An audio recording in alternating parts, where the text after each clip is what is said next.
नहीं वो ईवीएम छोड़ दो, हमको ईवीएम पीवीएम कुछ नहीं, हमको होना बैलेट पेपर पे वोट बस।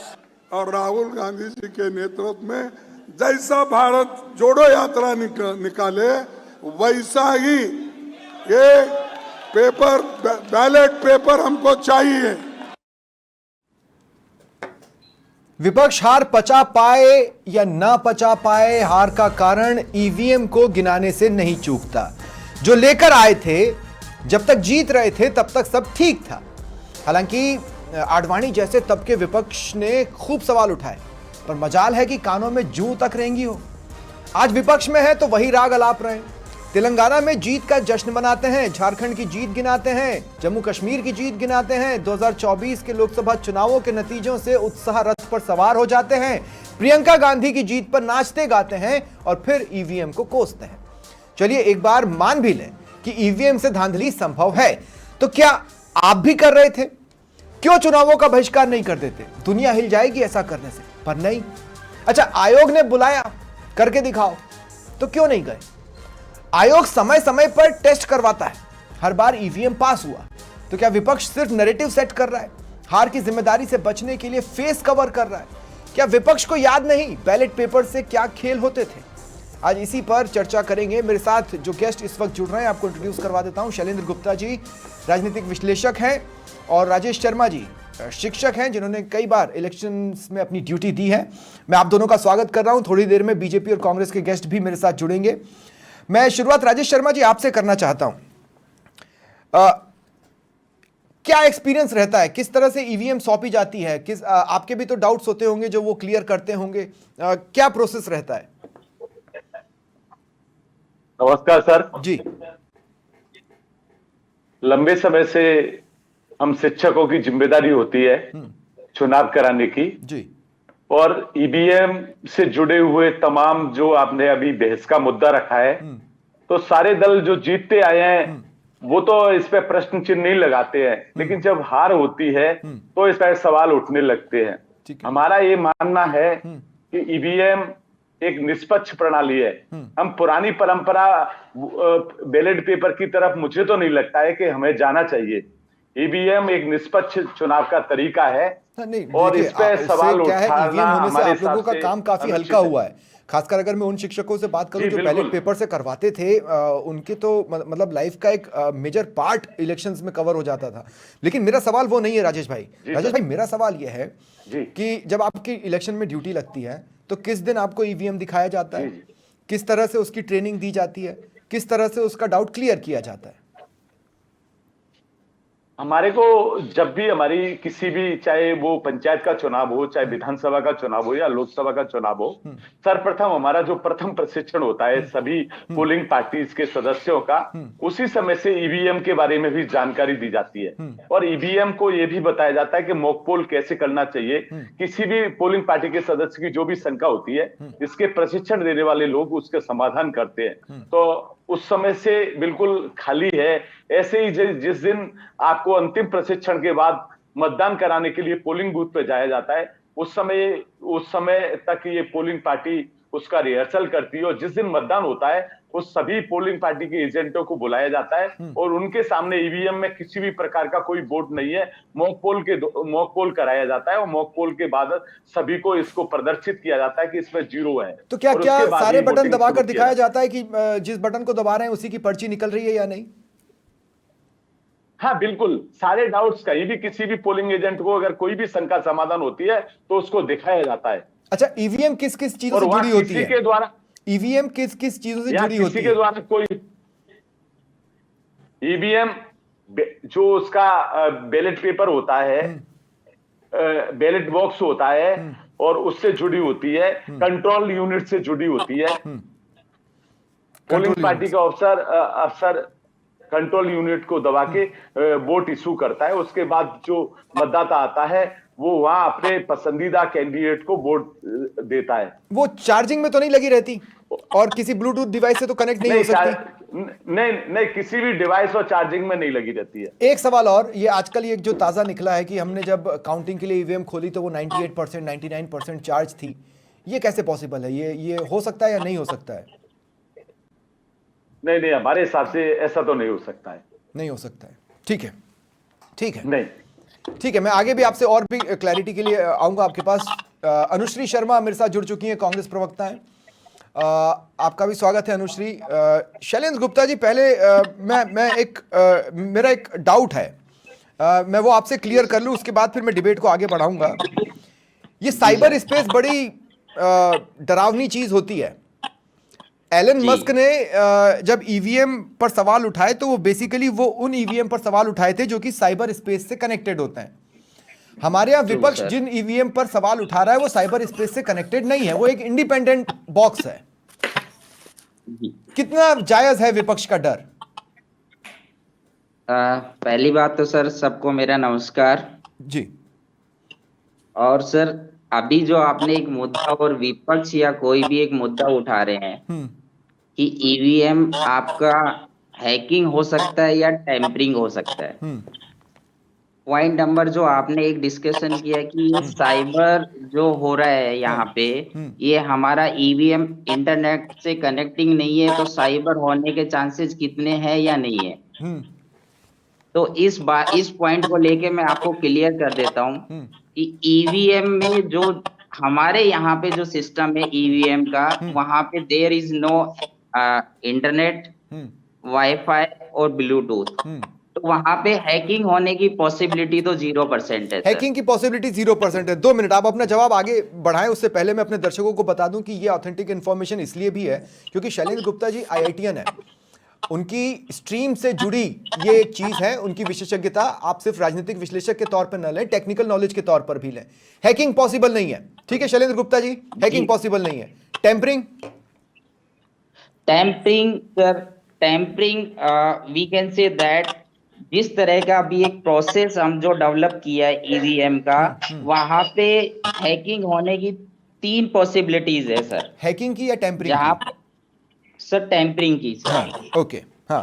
टेम्परिंग की वहां पर 3 पॉसिबिलिटी है। पहली बात तो हमें ये समझना होगा कि जो प्रोसेस है ईवीएम का वो कैसे काम करता है, ठीक है। तब हमें वो चीजें समझ में आएगी कि हमारा टेम्परिंग कहाँ पे हो सकता है। तो ईवीएम का जो प्रोसेस है यहाँ पे, एक तो हमारा ईवीएम जो है 3 यूनिट से मिलके बना हुआ है। हाँ। फर्स्ट यूनिट हमारा वैलिड यूनिट है, हाँ। दूसरा हमारा कंट्रोल यूनिट वीवीपैट है, तीसरा हमारा कंट्रोल यूनिट हाँ, है। हाँ। अब वोटर क्या करता है कि वोटर आके यहाँ पे पहले बैलेट यूनिट पे जाता है, जहाँ पे हर कैंडिडेट का एक नाम दिया हुआ है, एक सिंबल दिया हुआ है, ठीक है, और वहां पे एक की दिया हुआ है कि वहां पे वोटर अपना किसी कैंडिडेट को अगर वोट करता है तो हमारा वीवीपैट उस वोट को कंफर्म करता है कि हमने जिस सिंबल को वोट दिया है या किसी को कैंडिडेट को वोट दिया है वो 7 सेकंड के लिए हमारे पास वो दिखाता है। उसके बाद देन जाती है वो कंट्रोल यूनिट में। अब टेम्परिंग यहाँ पे होने की पॉसिबिलिटी है, जो वीवीपैट है और कंट्रोल यूनिट के बीच का जो अपन ने सॉफ्टवेयर या कोई भी अपना कोई प्रोग्राम हमने अपलोड किया हुआ है वो हमें दिखाई नहीं दे रहा है। हाँ। कि यहाँ से वीवीपैट से तो वीवीपैट तक तो हमें सारी चीज दिखाई दे रही है, लेकिन उसके बाद वो उसी कैंडिडेट को वोट जा रहा है या नहीं जा रहा। नहीं, मैं थोड़ा सा क्लैरिटी चाहता हूं। शरण भाई, आप ये कह रहे हैं कि मान लीजिए मैं बीजेपी का बटन दबाऊं और वो वीवीपैट ये दिखा रहा है कि मैंने बीजेपी को ही दिया है, लेकिन वो काउंट में कांग्रेस के चले जाए। सर यहाँ पे यही क्वेश्चन मार्क आ रहा है, जो टेम्परिंग होने का चांसेस है कि क्योंकि जो कमांड जा रही है नहीं, तो फिर ये टेम्परिंग मॉक में क्यों नहीं पकड़ में आती? शैलेंद्र भाई मुझे समझाइए। ये भाई उस दिन सुबह मॉक टेस्ट तो होता है। बता रहा हूँ सर, वो मैं सर आपको बता रहा हूँ कि जो बैलेट यूनिट से वीवीपैट में जो कंट्रोल कमांड है वो हमारा एक वायरिंग सिस्टम है सर, जो हमारा एक केबल कनेक्टेड है, वहां से जो प्रोग्राम अपलोड है वो it may be defect, may be, but big question mark. Yes sir, hello, हाँ, बिग क्वेश्चन मार्क है, मे बी। यस सर, है ना? और जब वीवीपैट से अगर कंट्रोल यूनिट पे जा रहा है तो जो हमारा कमांड सिस्टम वहां पे जो वायरिंग के थ्रू जा रहा है उसमें जो प्रोग्रामिंग है इट मे बी चेंज। नहीं, पर मॉक में ये चीज पकड़ में क्यों नहीं आएगी? मॉक में तो ये चीज पकड़ में आनी चाहिए ना भाई But ऐसा sir, सिस्टम तो नहीं हो सकता कि 2 बार तक वो अनटेम्पर्ड रहेगा और 2 बार के बाद वो टेम्पर्ड हो जाएगा। ये तो पॉसिबिलिटी ही नहीं है। नहीं सर, सर उसमें एक बार चीज आपको देखने की बात है कि जब आप वीवीपैट से आपको वो जो चीज दिखाई दे रही है, हाँ। कंट्रोल यूनिट में आपको वो चीज नहीं दिखाई दे रही है। तो ये तो मॉक में कंट्रोल चेक होता है ना यूनिट में- सर शैलेंद्र भाई, ये तो मॉक में चेक होता ही है ना। सर कंट्रोल यूनिट में जो काउंटिंग कर रहे हो आप, हाँ सर, जो आपने पॉइंट बताया कि यहाँ पे जो चीज आपकी मॉक में जो दिखा रहे हैं, अब पॉइंट आ रहा है कि वहां पे दूसरा जो मैं पॉइंट बात करने वाला था, हाँ। दूसरा पॉइंट जो मैं बात करने वाला था कि हाँ। जो इसमें एक सर जो सीरियल केबल वाला जो इशू है, हाँ। जो सीरियल केबल वाला इशू है बैलेट यूनिट से आपका कंट्रोल यूनिट तक जाने का, राइट, वहां पे क्या प्रॉब्लम हो रहा है कि जब आपका एक बूथ से, जब आपका वोटिंग सेंटर आपका 1 बूथ से होके जब मेन काउंटिंग सेंटर पे जाता है सर, ठीक है। हाँ। उसके बीच में आपका कोई टेम्परिंग तो नहीं हो रहा है किसी वायरिंग या किसी केबल के साथ। हाँ। अगर उस समय हमारा कोई ऐसा जियो टैगिंग नहीं है कि हम Okay. वहां पे वो टेम्परिंग देख सके। ठीक है, ठीक है, ठीक है, ये पॉइंट समझ में आ गया। फिर लेकिन बात वही है कि हम मे बी शब्द का इस्तेमाल कर रहे हैं। लेकिन ठीक है, मैं आगे आपके पास आऊंगा शैलेंद्र भाई। मेरे साथ माधोराम जी भी जुड़ चुके हैं। माधोराम चौधरी जी बीजेपी प्रवक्ता हैं। स्वागत है माधोराम जी आपका भी। अनुश्री, मैं ये पूछना चाह रहा हूं, ये सवाल बार बार उठता है और मैं भी जानना चाहता हूं कि 3 जून 2017 को कांग्रेस इतना क्या इंपॉर्टेंट कर रही थी जब अपनी बात साबित करने के लिए लोकेशन भी था और सिस्टम भी उधर न जाए। स्वप्निल जी, अभी बात ईवीएम की चल रही है। मैं ईवीएम की बात कर रहा हूं अनुश्री। बिल्कुल बिल्कुल स्वप्निल जी, मैं उसी बात का आपको जवाब दे रही हूँ कि आज सत्ता पे अगर विपक्ष की जो महत्वपूर्ण पार्टी है उसको क्यों सत्ता पक्ष इतना सीरियस नहीं लेती है। आप भी तो हमने विपक्ष को जिस सीरियस चीज नहीं पे लेते सवाल थे। उठाया उसका जवाब क्यों नहीं देती है। नहीं नहीं नहीं नहीं नहीं 2 सेकंड। जब आडवाणी ने ईवीएम पर सवाल उठाए थे तो यूपीए ने क्या जवाब दिया था? आप समझे नहीं।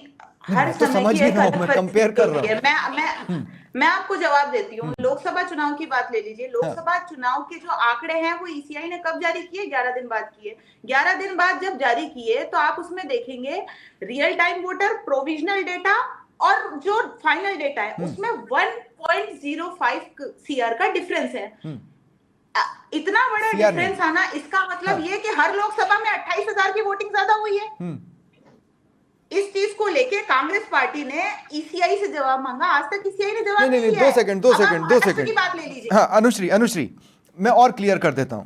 चुनाव आयोग ने सारी पॉलिटिकल पार्टीज को यह चैलेंज दिया था कि 3 जून 2017 को अपने पर्सन्स को भेजो, ये ईवीएम पड़ी है, ये टेम्पर्ड हो सकती है, ये हैक हो सकती है, इसको करके दिखा दो। कांग्रेस क्यों नहीं गई थी उसमें? समाजवादी पार्टी क्यों नहीं गई थी उसमें? जाना चाहिए था ना, साबित करना चाहिए था ना। बात तो स्वप्निल जी अभी की हो रही है ना। आप मुझे ये बताइए। अरे पर ईवीएम पर तो आप 2016 से सवाल उठा रहे हैं ना। आपको जब मौका मिला था तब आपने उस मौके को क्यों नहीं भुनाया? लोकतंत्र में सवाल उठाना कहाँ मना है? आप जवाब दीजिए ना उस चीज का। मैं लोकसभा इलेक्शन के इतने बड़े जवाब आप दीजिए ना अनुश्री। जवाब तो आप देंगी ना कि जब आपको आयोग ने मौका दिया था करके दिखाओ, तो क्यों नहीं करके दिखाया था? ये बड़ा सवाल है ना। आज मैं पूछ रही हूँ, आज आयोग क्यों मौका नहीं दे रहा है? 2024 में भी, अप्रैल 2024 में भी जब सुप्रीम कोर्ट कुछ लोग गए तब हमने बोला कि वीवीपैट का सुप्रीम कोर्ट ने क्लियर कर दिया। सुप्रीम कोर्ट ने कल और आज में भी क्लियर किया है। ये पॉसिबल नहीं है। नहीं अनुश्री, सुप्रीम कोर्ट ने कल और आज में भी क्लियर किया है। उन्होंने, सुप्रीम कोर्ट ने कहा नायडू या रेड्डी हारते हैं तो कहते ईवीएम से छेड़छाड़ की गई, जीतने पर कुछ नहीं कहते। मैं कह रहा हूं कि खड़गे साहब प्रियंका गांधी की जीत पर नाच क्यों रहे थे? जब महाराष्ट्र में टेम्परिंग हो गई तो वो क्यों नाच रहे थे? उन्हें तो दुख मनाना चाहिए था। महाराष्ट्र की टेम्परिंग का तो ईसीआई अभी तक जवाब नहीं दे पा रही है। अरे आप भी तो जवाब नहीं दे पा रहे कि जब आपको बोला गया था कि टेम्पर कैसे होता है साबित करो, नहीं कि अच्छा चलो सुनो, आप क्या करते हो ना, आप लोग अपने ट्विटर पे और फेसबुक पर वीडियोस बना के डालते हैं। क्या एक भी वीडियो ऐसा बना के डाला कि इस तरीके से ईवीएम टेम्पर हो सकता है या इस तरीके से हैक हो सकता है? एक भी वीडियो डाला है उस अभी चीज तक? को लेके तो हमने बार बार सवाल उठाए ना। सवाल ECI से उठाना और जवाब लेकर आना ये दो अलग अलग आप चीज है। माननीय सर्वोच्च न्यायालय की बात कर रहे हैं। अप्रैल 24 में भी सर्वोच्च न्यायालय में हम गए थे, हाँ। जब ईसीआई ने कहा था कि हर एक वोट को वीवीपैट से मिलान करना इम्पॉसिबल है, हाँ। क्योंकि इसमें पैसा लगेगा, हमारे पास समय नहीं है। इसके बाद सुप्रीम कोर्ट ने भी वही जवाब दिया था कि यह इम्पॉसिबल है। तो जब ये एक एक वोट को वीवीपैट से मिलान ही नहीं कर सकते, तो कहीं ना कहीं अनुश्री लैकुनास आप तो है लोग इस चीज ईवीएम में। को पहले ही सूंघ चुके थे। आप लोग ईवीएम पर काफी पहले से सवाल उठा रहे हैं। आप ये कह रहे हैं कि आज महाराष्ट्र आयोग के क्यों नहीं आंकड़ों बुला की रहा? बात ले आयोग क्या लीजिए। कांग्रेस के लिए खाली हर बैठा है? 3 घंटे में आयोग क्या ECI कांग्रेस के लिए खाली बैठा है? परसेंटेज आयोग ने बढ़ाई है। समय निकाल के आप लोगों को टाइम दिया, उस टाइम पे आपको पहुंचना नहीं है और फिर आपको एक प्रोसेस पे सवाल खड़े करने हैं। अच्छा, एक सवाल और मेरा आप ले लो। मैं सिर्फ ये कह रहा हूं, नरसिम्हा राव जी उन्होंने लिखा है, उन्होंने सवाल उठाए थे, यूपीए ने कोई जवाब नहीं दिया। आडवाणी जी उन्होंने सवाल उठाए थे, यूपीए ने कोई जवाब नहीं दिया। आज जब आपके साथ वही चीज हो रही है तो फिर हम शिकायत कैसे करें?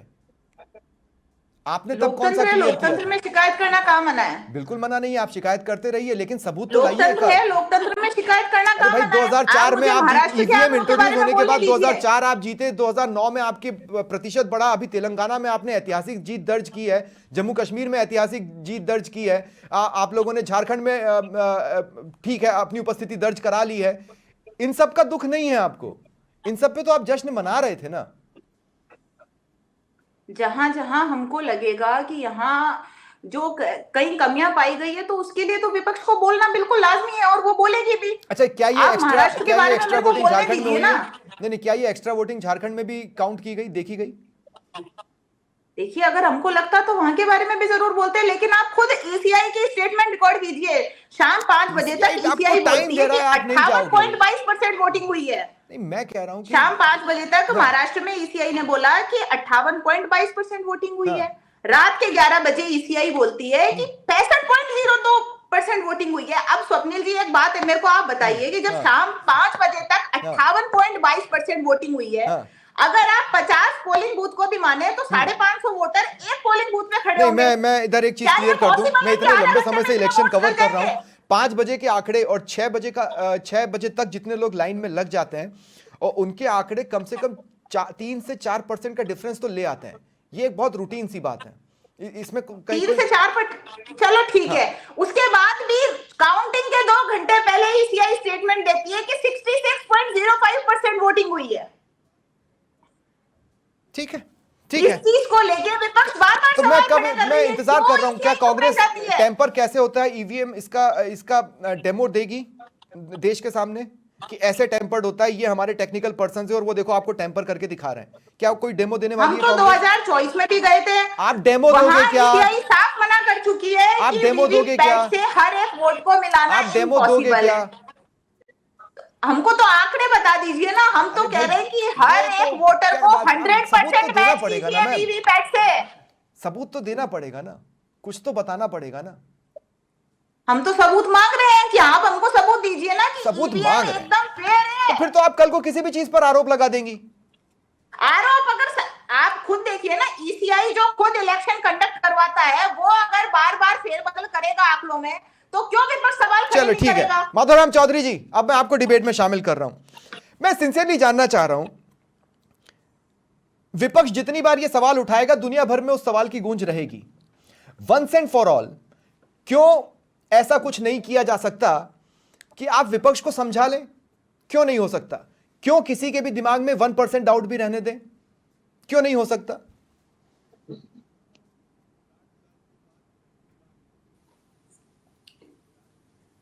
शामफन जी, हाँ। मैं तो न तो इस टेक्निकलिटी पे जाता कि भाई टेम्परिंग हो सकती है या हैक हो सकती है, ये टेक्निकल इश्यू। न मैं आंकड़ों की बात करूंगा, मैं बात इसकी विश्वसनीयता की करूंगा कि जब ये तो है नहीं कि ईवीएम को हमने बीजेपी की सरकार बनने के बाद में लाए या उसके बाद में लागू कर दिया। ईवीएम तो कांग्रेस के राज में भी वोटिंग होती रही है। लगभग कहते हैं कि 99 में लगभग देश के आधे हिस्सों में ईवीएम लागू हो गई थी। सबसे पहले तो केरला में चुनाव हुए थे ईवीएम से, वो तो 1982 की बात है।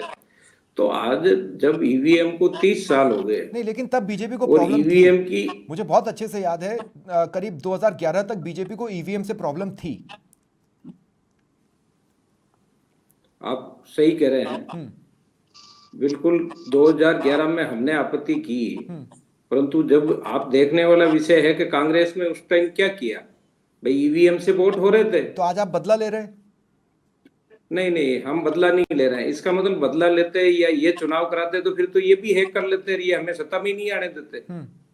आप उसकी इंटीग्रिटी को डाउटफुल नहीं कर सकते। आप विपक्ष में होते हुए क्वेश्चन तो कर सकते हैं, पर जब चुनाव हारते हैं तब आप बार बार लेकिन अगर डाउट आया ही है, अगर डाउट आया ही है तो क्या डाउट क्लियर करने में हेल्प नहीं कर सकते?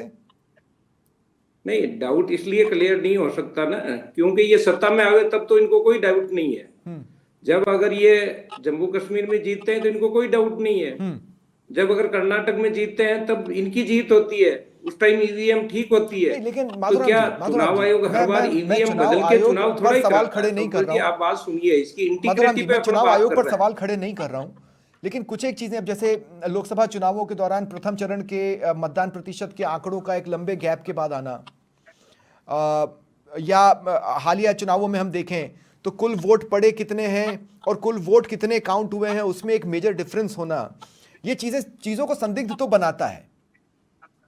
नहीं नहीं, आंकड़े लेट आना या आंकड़े देरी से आना ये कोई चुनाव आयोग का अभी से नहीं हो रहा। पहले तो बहुत लेट आते थे आंकड़े, आजकल तो फिर भी फास्ट सिस्टम है कि बहुत तेज आ रहा है।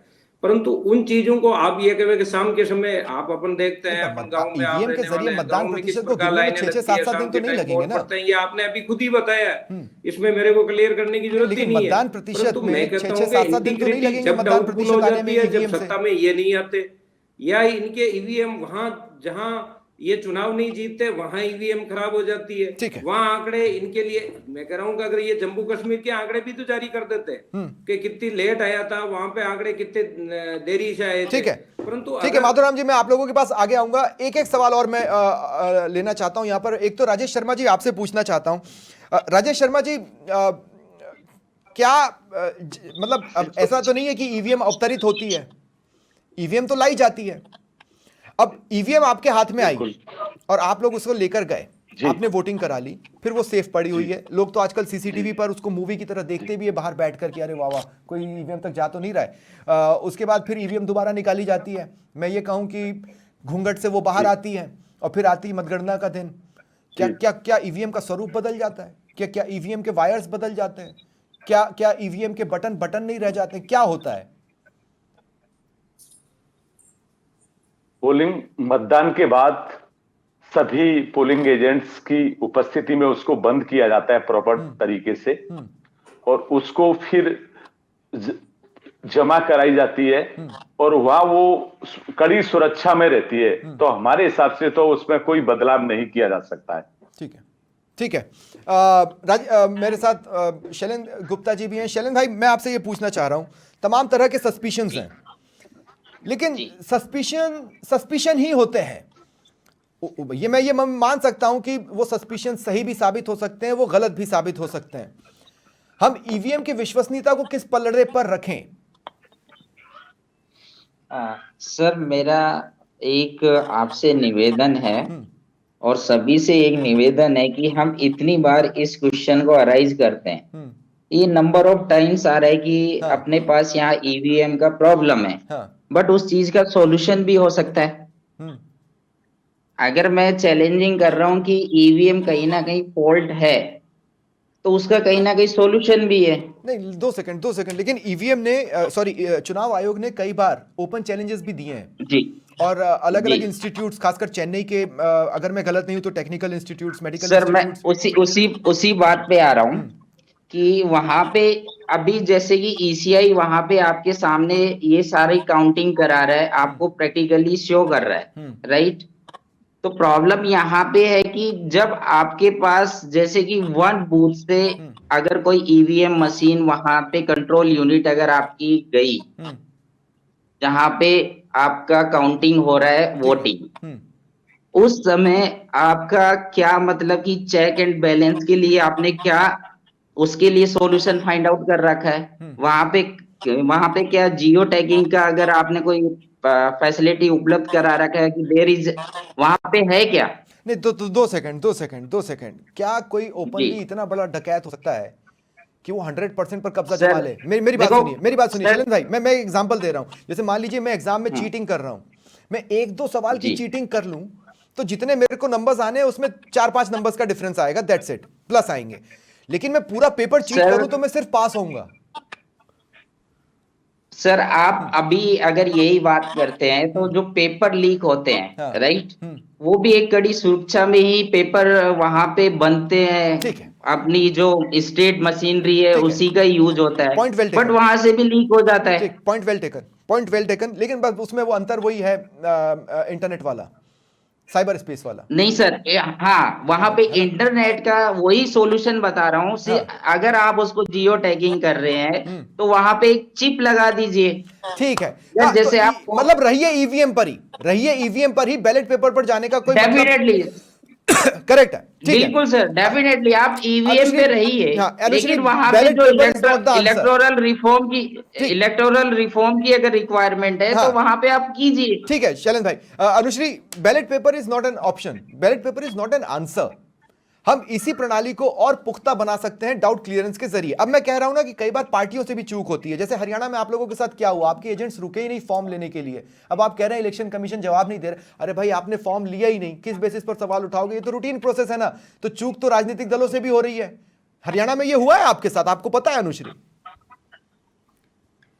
स्वप्निल जी, आप जो बात कर रहे हैं वो बिल्कुल सही बात है, लेकिन आप मुझे एक चीज बताइए कि इलेक्शन कमीशन इतना फेयर है तो फिर जवाब क्यों नहीं देता है? 2000 अप्रैल 24 में कहा तो ना, वो आप सुप्रीम हरियाणा कोर्ट पे में तो भी सवाल आगे उठा ही मना नहीं कर सकते चुका है। क्योंकि देखो, आपके एजेंट्स रुके ही नहीं थे आप फॉर्म एक लेने हद के तक लिए। आप एक हद तक सही कह सकते हैं कि ballot paper is not a solution, ठीक है, दैट इज ओके। बट जब अगर विपक्ष सवाल उठा रहा है तो आप 100% वोट को नहीं, 2 सेकंड, अनुश्री, एक बात सुनिए, एक बात सुनिए। मैं आप सुप्रीम सुनिए, कोर्ट के बाहर जब खड़े होकर, जर्मनी जैसा नहीं, मेरी बात टेक्नोलॉजिकल सुनिए, देश है, मेरी बात सुनिए। वो ईवीएम मैं चुनाव आयोग के ईवीएम सामने नहीं जाकर, जब एक प्रोसेस है चुनाव आयोग से चीजें पूछने का, है ना, हम उस प्रोसेस को फॉलो ना करें और बाहर खड़े होकर चुनाव आयोग को चिल्लाएं, आयोग तुम जवाब देते हो या नहीं, हमें तुम पे भरोसा नहीं है, तो आयोग जवाब नहीं देगा। आपके पास प्रोसेस क्या था कि काउंटिंग के डे पर आपके एजेंट लास्ट तक रुकते और वो जो फॉर्म मिलता है वो लेते और फिर चुनाव आयोग के पास जाकर सवाल पूछते। आप फॉर्म लेने के लिए रुके ही नहीं, तो आप सवाल कैसे जवाब पूछोगे?